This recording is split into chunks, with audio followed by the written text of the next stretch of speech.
Cooking with Kaveri ಲಾಗ್ಸ್ಗೆ ಸ್ವಾಗತ. Please ನನ್ನ ಚಾನಲ್ನ ಸಬ್ಸ್ಕ್ರೈಬ್ ಮಾಡಿ. ಇವತ್ತೇನು ಮಾಡೋಣ ಅಂದ್ರೆ ತರಕಾರಿ ಕಟ್ಲೆಟ್ ಮಾಡೋಣ. ಅದಕ್ಕೆ ಏನೇನು ಬೇಕಂದ್ರೆ ಒಂದು ಕಪ್ನಷ್ಟು ಅಕ್ಕಿ ತೊಗೊಂಡೀನಿ, ಒಂದು ಕಪ್ನಷ್ಟು ಹೆಸರು ಕಾಳು ತೊಗೊಂಡೀನಿ, ಒಂದು ಚಾ ಕುಡಿಯೋ ಕಪ್ಲಿಂದ ಒಂದು ಕಪ್ಪು ಉದ್ದಿನಬೇಳೆ, ಒಂದು ಸ್ಪೂನಷ್ಟು ಮೆಂತ್ಯಕಾಳು ತೊಗೊಂಡೇನಿ ನೋಡಿರಿ. ಇವನ್ನೇನು ಮಾಡಬೇಕು, ರಾತ್ರಿನ ತೊಳೆದು ನೆನೆ ಇಡಬೇಕು. ಸ್ವಚ್ಛ ಕ್ಲೀನಾಗಿ ತೊಳ್ಕೊಂಡು ಮತ್ತು ನೋಡಿರಿ ನೀರು ಹಾಕಿ ಮುಚ್ಚಿಟ್ಬಿಡ್ಬೇಕು. ರಾತ್ರಿನ ನೆನಿತಾವು. ಬೆಳಗ್ಗೆ ನೆನ್ಮೇಲೆ ಅದ್ರಾಗ ಈ ಜಾಮೂನ್ ಬಟ್ಲು ಇರ್ತಾವಲ್ಲ, ಕಪ್ಲಿಂದ ಅವಲಕ್ಕಿ ತೊಗೋರಿ. ಅವನ್ನೇನು ಮಾಡ್ಬೇಕು, ನೀರಾಕಿ ತೊಳೆದು ಸ್ವಲ್ಪ ನೀರಾಕಿ ನೆನೆಯಕ್ಕೆ ಇಡಬೇಕು. ಇವನ್ನೇನು ಮಾಡಬೇಕು, ರಾತ್ರಿ ನೆನೆಯಕ್ಕೆ ಹಾಕಿರ್ತೀವಲ್ಲ ಅಕ್ಕಿ, ಹೆಸರು ಕಾಳು, ಅವನ್ನೆಲ್ಲ ಉದ್ದಿನಬೇಳೆ, ಮೆಂತ್ಯಕಾಳು ಅವನ್ನ ಮಿಕ್ಸಿಗೆ ಹಾಕೋಣ.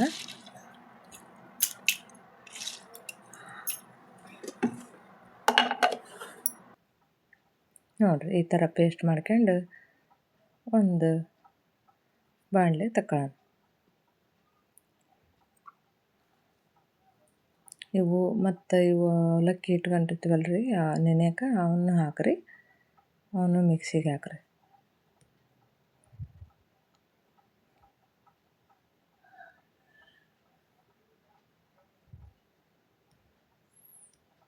ನೋಡಿರಿ ಅದನ್ನು ಮಿಕ್ಸಿಗೆ ಹಾಕಿ ಪೇಸ್ಟ್ ಮಾಡ್ಕೊಂಡು ಎರಡನ್ನೂ ಮಿಕ್ಸ್ ಮಾಡೋಣ.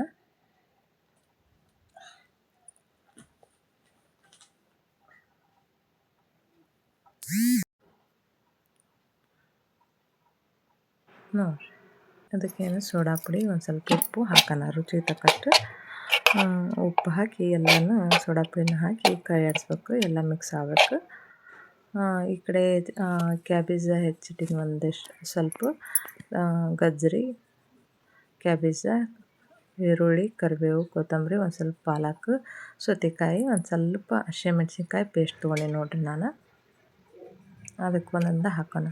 ನಾ ಎಷ್ಟು ಪ್ರಮಾಣ ತೊಗೊಂಡಿನಿ ಅಷ್ಟು ತಕ್ಕಂಗೆ ತರಕಾರಿ ತೊಗೊಂಡಿನಿ. ಜಾಸ್ತಿ ಪ್ರಮಾಣ ಮಾಡಿಕೊಂಡ್ರೆ ಜಾಸ್ತಿ ಪ್ರಮಾಣನ ತರಕಾರಿ ಹಾಕರಿ. ಇಲ್ಲಿ ನೋಡಿರಿ ಸೌತೆಕಾಯಿ, ಗಜ್ಜರಿ, ಈರುಳ್ಳಿ, ಕ್ಯಾಬೇಜ, ಕರಿಬೇವು ಮತ್ತು ಕೊತ್ತಂಬರಿ ಸೊಪ್ಪು, ಒಂದು ಸ್ವಲ್ಪ ಪಾಲಕ್ ಹಾಕೀನಿ ನಾನು, ಮತ್ತು ಹಸಿಮೆಣ್ಸಿನ್ಕಾಯಿ ಪೇಸ್ಟ್ ಹಾಕೀನಿ. ಎಲ್ಲನೂ ಕೈ ಆಡ್ಸೋಣ. ಈಗ ಮಕ್ಕಳು ಇವತ್ತು ಯಾರಾದರೂ ತರಕಾರಿ ತಿನ್ನಲ್ಲಪ್ಪ ಅಂದಾಗ ಈ ಥರ ಮಾಡಿ ಕೊಡ್ಬೋದು. ನೋಡಿರಿ ಎಲ್ಲ ಮಿಕ್ಸ್ ಮಾಡಿ ರೆಡಿ ಆಯ್ತು ನೋಡಿ. ಈ ಅದ ಗಟ್ಟಿರಬೇಕು. ಮತ್ತು ಜೀರಿಗೆ ಒಂದು ಹಾಕ್ರಿ. ಜೀರಿಗೆ ಹಾಕಿ ಎಲ್ಲ ಮಿಕ್ಸ್ ಮಾಡಿ ನೋಡಿರಿ. ದೋಸೆ ಹಂಚ ಮೇಲೆ ಕೈಲಿಂದನ ಈ ಥರ ಅಗಲ ಮಾಡಿರಿ ಹಾಕಿ ನೋಡಿ. ಸಣ್ಣ ಮಕ್ಕಳಿಗೆ ಬಾಕ್ಸ್ ಕಟ್ಟಕ್ಕೂ ಬೇಕಾಗ್ತಾವೆ, ತಿನ್ನೋಕ್ಕೂ ಚಲೋ ಆಗ್ತಾವೆ ನೋಡಿರಿ. ತರಕಾರಿ ತಿನ್ನಲ್ಲಪ್ಪ ಅಂದಾಗ ಈ ಥರ ಮಾಡಿ ಕೊಡ್ಬೋದು ನೋಡಿ.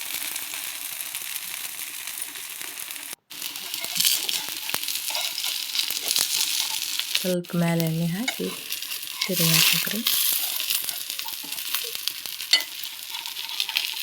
ಬರೀ ದೋಸೆ ಅವನ್ನ ತಿಂದು ಬೋರ್ ಆದಾಗ ಈ ಥರ ಸ್ಪೆಷಲಾಗಿ ಮಾಡಿಕೊಡ್ಬೋದು ನೋಡಿ.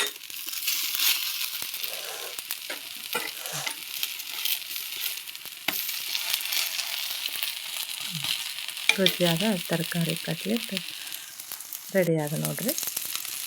ಮೇಲೆ ಒಂದು ಸ್ವಲ್ಪ ಎಣ್ಣೆ ಸವರಿ ತಿರುಗಿ ಹಾಕ್ಬಿಟ್ರೆ ಆರೋಗ್ಯವಾಗಿ ಇರ್ತಾವೆ ಮತ್ತು ರುಚಿಯಾಗಿಯೂ ಇರ್ತಾವೆ ನೋಡಿರಿ.